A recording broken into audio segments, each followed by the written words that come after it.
Hello and welcome to Coffee with Carey. I appreciate you stopping by today. So the holidays are quickly coming upon us here, which also is good news because that means our days are going to be getting longer soon, and I can barely wait for that. When are they going to get rid of daylight savings time, really? It's just this darkness so early in the afternoon is just depressing, isn't it? Speaking of depressed, a lot of people are having a hard time getting through the holidays this year alone. And I know that a lot of my coaching clients have taken a pause from the dating world. They're like, let's give it a break until after the new year, and I totally get that. I have others, I should say. I made a quick tip about dating around the holidays, but with virtual dating, that is, until we get rid of this crazy pandemic, that's the way to go. So I'll leave you a link to that now. But if you are home, you are alone, you are being super safe, the holidays are coming, and dating just feels like too much work and just you're not in the mindset, I want to encourage you to embrace that. If that's interesting, stick around. That's what our quick tip is about today. Getting through the holidays single. I want to mention that being alone doesn't necessarily have to mean being lonely. And if you have friends, this is a great time of year to reach out and make connections, to do something nice for a neighbor or for a friend who's also alone maybe, to do virtual coffee or eggnog with a friend who's far away, make that connection. But also, even if you don't feel like hanging around with people at all, it's a great time to cuddle up and be in your pajamas and under a blanket. There's some great new stuff on television this time of year. And I just don't want you, because I don't, feel badly about being alone during the holidays or being single in general for me.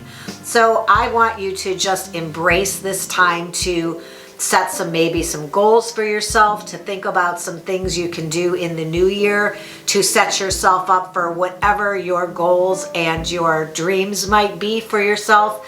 Think about some ways that you can give back to people maybe. This pandemic, there is a light at the end of the tunnel. Here, you know how time flies. It'll be here before we know it. So if you have a little alone time now, and there's something that a project you wanted to start, or a business you wanted to begin, or a channel you wanted to create, or you want to revisit something creative that you used to do and haven't done in a long time. I know I brought the beading box out and made some necklaces and bracelets for some friends and family members this month. Also, I know that a friend of mine had her easel set up again this time of year, and she said the light was great in the winter. I've recorded a couple songs. I don't know if you know, I made my living as a singer for many years. I've been listening to a lot of great music in the house. You may have passed my window and seen me dancing if you lived in my neighborhood. I'm not even embarrassed. But I've been enjoying music, I've been enjoying creative endeavors, and I want to encourage you to do that as well. You don't have to be alone. I hope you can pick up the phone and call a friend, reconnect perhaps with somebody from your past. Sometimes it's super interesting this time of year, especially if somebody is also single, to reach out, and you'd be amazed where even those types of relationship can grow and bloom in a situation like a pandemic around the holidays. Don't feel sorry for yourself. There's lots of us out here alone around the holidays. You are not lonely, you are just alone, and you can feel happy for this time with yourself.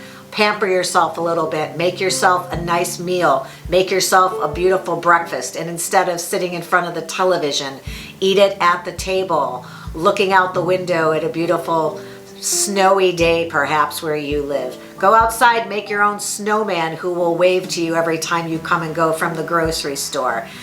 Try to embrace what we have here. I remember when my grandmother was about 80 years old and lived alone. I was hectic, crazy busy with 2 young children, and I looked at her life and I thought, wow, someday do I get that, because it looks amazing. She'd have lunch with a friend a couple times a week. She would go to a group where they discussed current events.